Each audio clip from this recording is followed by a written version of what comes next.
Dear students and learners, আসসালামু আলাইকুম। প্রিপোজিশনের third ক্লাসে তোমাদেরকে স্বাগতম। আমরা ইতিমধ্যে প্রিপোজিশনের বেসিক ক্লাস করেছি। প্রিপোজিশনের কীভাবে উদ্ভব হলো এবং কী জন্য আমাদের সেন্টেন্সের দরকার সেটা সম্বন্ধে আমরা ক্লাস করেছি। এবং অ্যাজ ইউজুয়াল আমরা প্রিপোজিশনের যে ফ্রিকোয়েন্ট যে প্রিপোজিশনের ব্যবহারগুলো তার উপর বেস করে আমরা ইতিমধ্যে অ্যাটের ব্যবহার শিখেছি। আজকে আমরা আরও দুটি প্রিপোজিশন কভার করব এবং ক্রমান্বয়ে আমরা সবগুলো প্রিপোজিশন এবং প্রিপোজিশনের যে অন্যান্য পার্টগুলো নিয়েও আমরা আলোচনা করব। তাহলে আজকে আমরা ক্লাসে যে ইউজ অফ প্রিপোজিশনের ক্ষেত্রে আমরা আরও দুটি প্রিপোজিশন আজকে কমপ্লিট করব। চল আমরা ক্লাসে অর্থাৎ আজকে যে বিষয়টি আলোচনা করব সেটা স্টার্ট করে দেয়। So first of all the preposition part থ্রিতে আমরা যে দুটি বিষয় নিয়ে আজকে আলোচনা করব, আমরা ইনের কিছু ইম্পর্টেন্ট ব্যবহার শিখব এবং সেই সাথে আমরা অন প্রিপোজিশনের কিছু ইম্পর্টেন্ট ব্যবহার শিখব। অর্থাৎ যে ব্যবহারগুলো আমরা প্রতিনিয়তই আমাদের কনভারসেশনাল ইংলিশ বা রাইটিং ইংলিশ ক্ষেত্রে আমরা প্রতিনিয়ত ব্যবহার করি, সেই ব্যবহারগুলোই শুধু আমরা এখানে আলোচনা করব। এবং তোমরা এই সাথে সঙ্গতি রেখে আরও অনেক প্রিপোজিশনের ব্যবহার রয়েছে ওই রিলেটেড, সেই বিষয়গুলো প্র্যাকটিস করবে। এবং সবচেয়ে যেটা বেশি কাজ করতে হবে, তোমাকে প্রিপোজিশনগুলো সেন্টেন্সের ব্যবহারগুলো সেই সেন্টেন্সগুলো বারবার বলা এবং লেখা তোমাকে প্র্যাকটিস করতে হবে। আশা করি আমার কথাটি বুঝতে পেরেছো। চলো তাহলে আমরা আজকে প্রথমেই শিখব হচ্ছে ইউজ অফ ইন, অর্থাৎ ইন যে প্রিপোজিশনটা আমরা ব্যবহার করি সেই ব্যবহারগুলো আমরা জানবো। সর্বপ্রতি আমরা লং পিরিয়ড অফ টাইম এই ক্ষেত্রে সাধারণত কী ব্যবহার করি?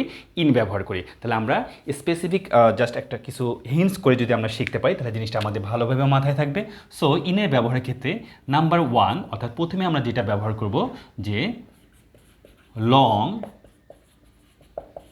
পিরিয়ড অফ টাইম, অর্থাৎ যখন আমরা দীর্ঘ একটা সময়কাল আমরা বোঝাবো সেক্ষেত্রে আমরা ইন প্রিপোজিশনটা ব্যবহার করব। সেটা লং পিরিয়ড অফ টাইম বলতে কী বোঝায়? সেটাও হতে পারে season, month, years, decades, even centuries. তাহলে season, month, years, decades, centuries এগুলোর পূর্বে আমরা সাধারণত ইন প্রিপোজিশন ব্যবহার করব। আমরা সিজন, মান্থ, ইয়ার্স বুঝি, ডিকেডস মানে কি এক দশক যেটাকে বলা হয়, centuries in the 19th century, in the 18th century, এই ক্ষেত্রে সাধারণত আমরা ইন প্রিপোজিশনটা ব্যবহার করব। মোটামুটি এই উপরে যে আমি ওয়ার্ডগুলো লিখেছি সবগুলোর ব্যবহার আমরা প্রতিনিয়ত করি। আমি একটি সেন্টেন্সের মাধ্যমে ক্লিয়ার করার চেষ্টা করি। দেখো, our house was built in the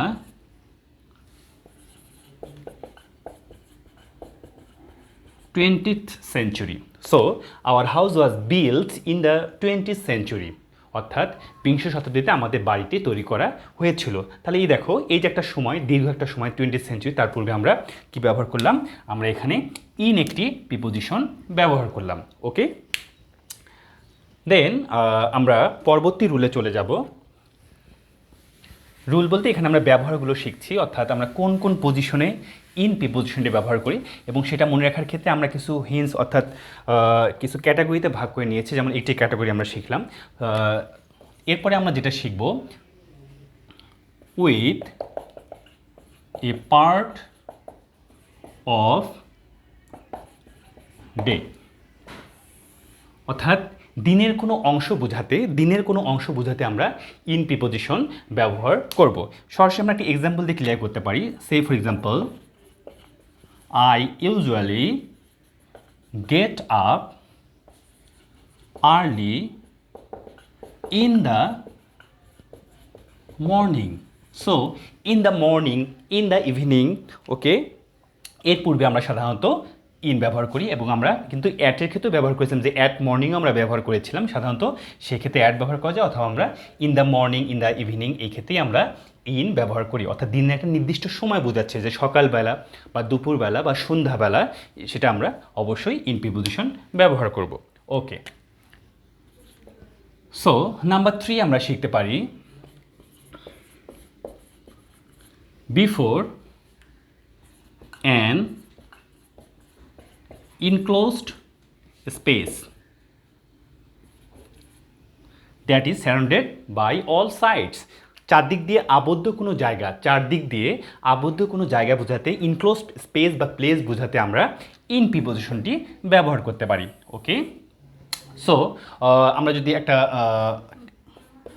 এক্সাম্পলে চলে যাই, don't play in the class. So লক্ষ্য করো, don't play in the class. Here classroom একটা আবদ্ধ একটা ইনক্লোজ একটা স্পেস এবং যেখানে চার দেয়াল দ্বারা আবৃত থাকে, এই ধরনের কোনো অবস্থান বোঝাতে আমরা সাধারণত কী ব্যবহার করব? ইন প্রিপোজিশনটা আমরা এখানে ব্যবহার করতে পারি। ওকে, সো ইনের আমরা আরও একটি খুব গুরুত্বপূর্ণ ব্যবহার শিখে ফেললাম, যে before an enclose space we use in as a preposition. Okay,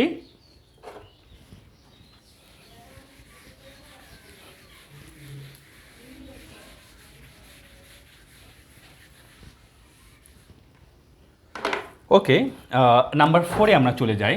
number 4 number, with larger areas. অর্থাৎ লার্জার এরিয়া বলতে কি বোঝায়? Your country, okay, the continent, the world, okay, city, এই ধরনের যখন বৃহৎ একটা এরিয়া বোঝায় সেক্ষেত্রে আমরা অবশ্যই কী ব্যবহার করি? ইন ব্যবহার করি। In city, in Bangladesh, okay, in Asia, okay, in the world, এভাবে আমরা বৃহৎ কোনো জায়গা বোঝাতে আমরা কী ব্যবহার করি? ইন প্রিপোজিশন ব্যবহার করি। সে ফর এক্সাম্পল, আমরা একটা এক্সাম্পল দেখি, দেখো, Everest is the highest mountain. Everest is the highest mountain in the world. In the world. So here in we use in before the world. Okay, a larger area, so larger space. That's why before larger space or area we use in as a preposition. ওকে, আমরা আরও একটি খুব গুরুত্বপূর্ণ ব্যবহার শিখব ইনের, সেটা হচ্ছে, দেখো, বিফোর দ্য ওয়ার্ড লাইক। দেখো, আমি এখন নির্দিষ্ট কিছু ওয়ার্ড লিখব যার আগে স্বভাবতই আমরা ইন প্রিপোজিশনটি ব্যবহার করি। সে ফর এক্সাম্পল, দেখো, আমরা বলতে পারি হসপিটাল, ওকে, স্কুল, হসপিটাল, স্কুল, চার্চ, ওকে, ম্যাগাজিন, দেন নিউজপেপার, এটসেট্রা। এই ওয়ার্ডগুলো পূর্বে সাধারণত আমরা কি ব্যবহার করব? ইন ব্যবহার করব। ওকে, সাধারণত আমরা ইন ব্যবহার করব। সো আমরা একটা এক্সাম্পল দিয়ে শেষ করি অংশটি। I was in hospital. I was in hospital last week. অর্থাৎ গত সপ্তাহে আমি হসপিটালে ছিলাম। ওকে, এই যে হসপিটালের পূর্বে আমরা কী ব্যবহার করলাম? আমরা প্রিপোজিশন হিসাবে ইন ব্যবহার করলাম। তাহলে মোটামুটি আমি যে 5টি ইনের ব্যবহার লিখলাম এখানে এবং এক্সাম্পলের মাধ্যমে তোমাদের কাছে ক্লিয়ার করার চেষ্টা করলাম। এই ইনের ব্যবহারটা আমরা সচরাচর সবসময় করে থাকি এবং আমাদের কোশ্চেন প্যাটার্নগুলো বিভিন্ন কম্পিটিটিভ এক্সাম এবং একাডেমিক সেকশনে যে প্রিপোজিশনের ব্যবহার, সাধারণত ইন রিলেটেড এই ব্যবহারগুলোই আমাদের বেশি আসে। তো তোমাদেরকে যে কাজটি করতে হবে, এই ব্যবহারগুলোর উপর বেস করে, ইউজগুলোর উপর বেস করে তোমাদেরকে আরও নতুন নতুন সেন্টেন্স ক্রিয়েট করতে হবে, তোমাদের রাইটিং ইউজ করতে হবে এবং তোমাদের ডেইলি যে কনভারসেশন সেখানেও তোমরা ব্যবহার করতে পারো। ওকে, থ্যাংক ইউ ভেরি মাচ। আমরা ইনের পরে নতুন একটি প্রিপোজিশন নিয়ে আলোচনা করব।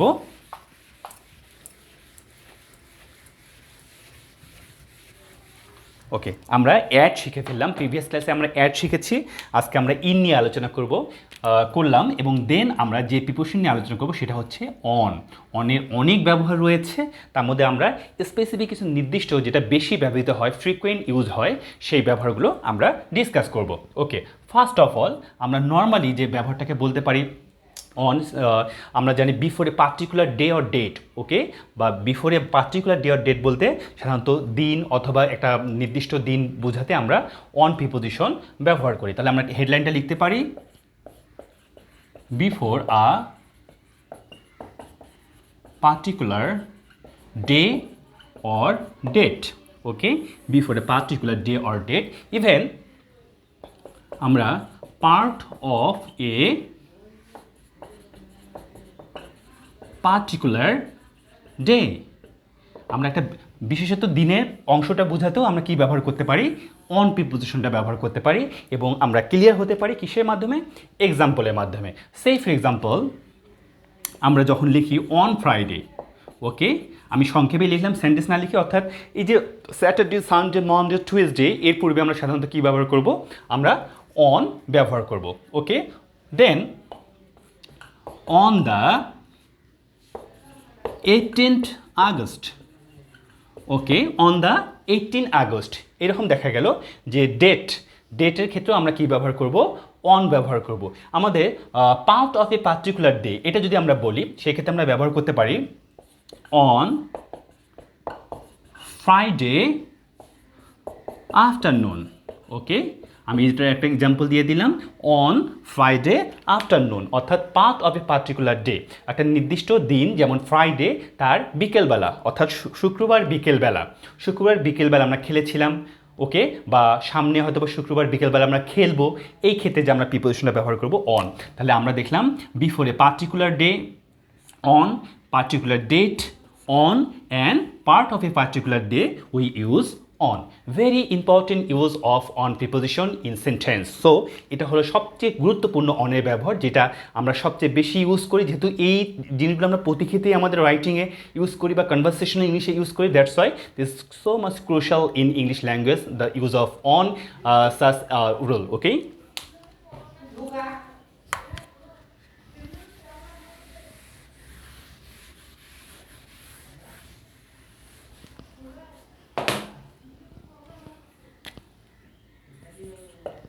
number 2, with electronic and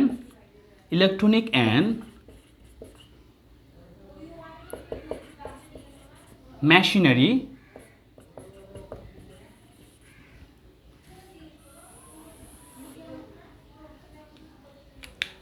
with electronic and machinery things. Electronic যে ডিভাইসগুলো, তার পূর্বে আমরা সাধারণত কী ব্যবহার করতে পারি? তার পূর্বে আমরা অন ব্যবহার করতে পারি। ওকে, লক্ষ্য করো,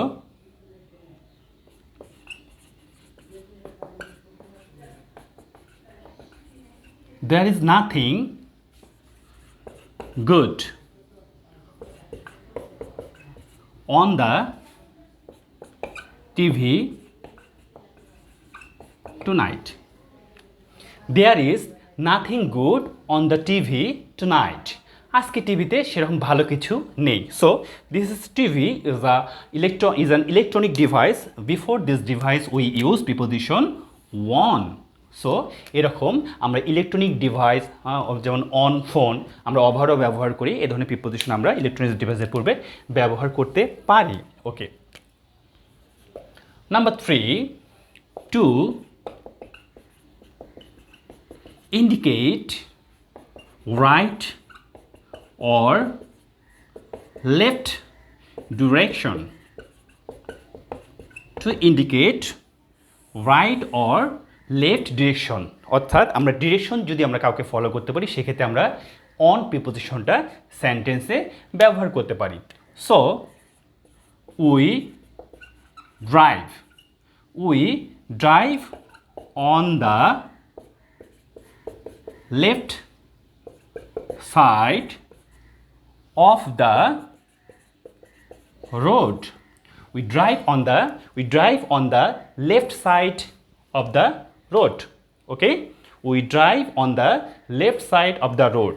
So here the direction is left, then we use on preposition before the direction to indicate left or right. Okay, আমরা এই ক্ষেত্রে on preposition ব্যবহার করি।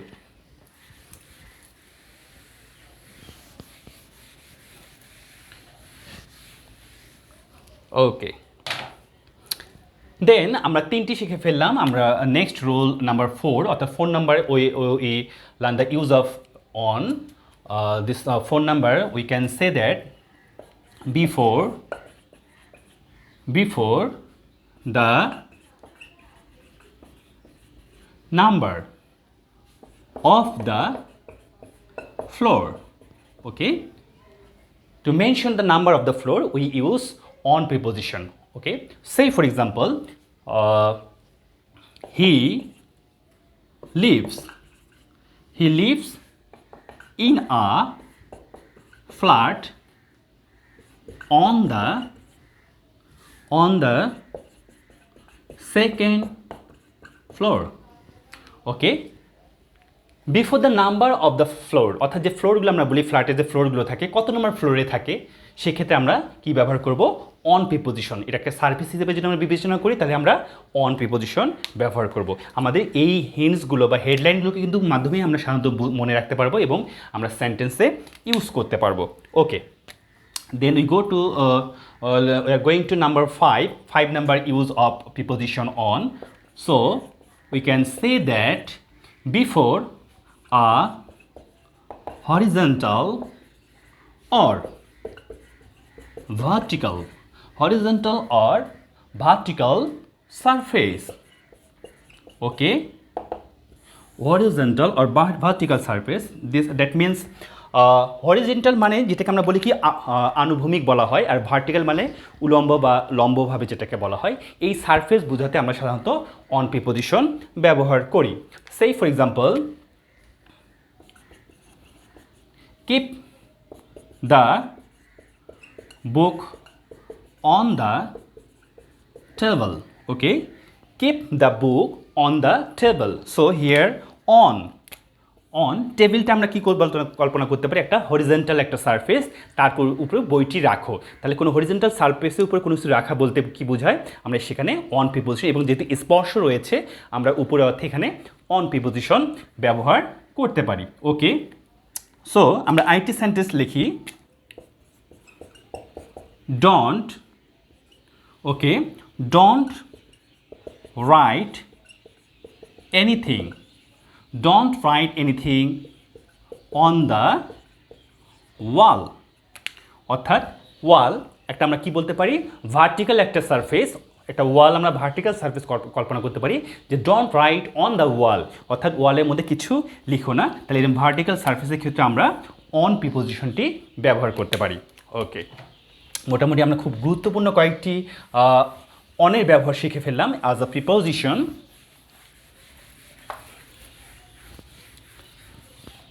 ওকে, দেন নাম্বার 6, ওকে, আমরা আরও দুটি ইম্পর্টেন্ট রুল শিখব প্রিপোজিশনের। So to indicate the means of travel, to indicate the means of travel, I mean this is in moving position, অর্থাৎ যেটা চলমান অবস্থা বোঝাতে, ট্রাভেল মিনস অফ ট্রাভেল বোঝাতে, সেক্ষেত্রে আমরা কি ব্যবহার করতে পারি, অন প্রিপোজিশন ব্যবহার করতে পারি। Say for example, he is on the plane, he is on the plane, okay, to Dhaka. Okay, say for example একজন সৈয়দপুর বিমানবন্দর থেকে ঢাকা বিমানবন্দর যাচ্ছে এবং সে প্লেনে চলন্ত অবস্থায় যদি কাউকে বলা হয় সে কোথায় রয়েছে, so he is on the plane to Dhaka, this is means of travel, সে ট্রাভেল অবস্থায় রয়েছে। এবং এই ধরনের অবস্থা প্রকাশ করতে আমরা সাধারণত অন প্রিপোজিশন ব্যবহার করব। Clear? Okay, then the last one for on preposition the use, আমি কিছু এইভাবে ইন্ডিকেট করতে পারি, যেমন উদ্দেশ্য বা লক্ষ্য, এই যে ব্যাপারগুলো বোঝাতে, যে উদ্দেশ্য, লক্ষ্য, তারপরে কোনো কাজ অথবা কোনো ব্যবসা, এগুলো বোঝাতে কিন্তু আমরা এই পূর্বে অন প্রিপোজিশন ব্যবহার করতে পারি। সো আমরা হেডলাইনটা এভাবে বলতে পারি যে aim, purpose, business, okay, say for example relation, etcetera, এই টাইপের যে জিনিসগুলো বোঝাতে, যে এইম, পারপাস, সেটা কী ধরনের আমরা সেন্টেন্সে ক্লিয়ার করি। দেখো, this is a book on grammar, এটি একটি বই কিসের উপর, গ্রামারের উপর। ওকে, কিসের উপর মানে কোনো কিছুর উপর বেস করে তৈরি করা হয়েছে, গ্রামারের উপর। ওকে, এই যে এই ক্ষেত্রে আমরা কী ব্যবহার করছি, আমরা এখানে অন প্রিপোজিশন ব্যবহার করছি, বা এভাবে আমরা অনেক ব্যবহার করতে পারি, হি স্মাইলড অন হার, তার দিকে তাকিয়ে হাসলো আর কি। ওকে, এক্ষেত্রে আমরা অন প্রিপোজিশন। সো আরও অনেক ব্যবহার রয়েছে, কিন্তু আমরা সবগুলো ব্যবহার না নিয়ে, যেহেতু আমরা সবগুলো একটু মিনজেল করে ফেলি, মনে রাখতে পারি না, অর্থাৎ যতটুকু আমার communicative English and writing skill বা কনভারসেশন ইংলিশে আমরা বেশি বেশি ইউজ করি সেই রুলগুলো আমি আলোচনা করলাম। আশা করি তোমরা এই যে রুলগুলো বেশি বেশি প্র্যাকটিস করবে, কালচার করবে এবং অ্যাকর্ডিং টু দ্য হেডলাইন তোমরা আরও বেশি বেশি সেন্টেন্স ক্রিয়েট করে সেটা বলা এবং লেখার প্র্যাকটিস করবে। আশা করি এই ব্যবহারগুলো খুব তাড়াতাড়ি তোমাদের আয়ত্তে চলে আসবে। তাহলে আমরা পার্ট 3 ক্লাসটি কমপ্লিট করলাম। পার্ট 4-এ আমরা নতুন কিছু প্রিপোজিশনের ব্যবহার নিয়ে আসবো। সে পর্যন্ত তোমরা ভালো থাকো, সুস্থ থাকো। আসসালামু আলাইকুম।